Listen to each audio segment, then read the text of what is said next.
நீ ஏதோ ஒரு காரியத்தை குறித்து குழம்பி போய் எதிர்காலத்தை குறித்து பயத்தோடு ஒரு கலக்கத்தோடு இந்த இடத்துல உட்கார்ந்து கொண்டிருக்கிறாய். ஆண்டவரே, இப்படியே போனா என் வாழ்க்கை என்னவாய் முடியும்? எதுவுமே எனக்கு சாதகமா இல்லையே, எல்லாமே எனக்கு ஆப்போசிட்டா தானே இருக்குது.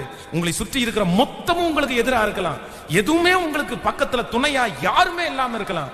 ஆனா ஆண்டவர் இன்றைக்கும் கரத்தை பிடிச்சு சொல்றாரு, இன்னைக்கு எதிராக இருக்கிறது ஒரு நாள் சாதகமாய் மாறும். அந்த மனுஷனை கத்தர் சாதகமாய் மாற்றுவார், அந்த குடும்பத்தை கத்தர் சாதகமாய் மாற்றுவார், உன்னுடைய வாழ்க்கையில ஒரு சாதகத்தை கத்தர் கட்டளை இடுவார். ஓ, அந்த இடத்திலே நீ நிலை தெரியாமல் இருந்த அந்த இடத்திலே, உனக்கு பாதகமாய் உனக்கு விரோதமாய் பேசின அந்த இடத்திலே உனக்கு சாதகமாய் பேசுகிற ஒரு நபரை கத்தர் எழுப்புவாராக, ஒரு நபரை கத்தர் ஆயத்தப்படுத்துவாராக.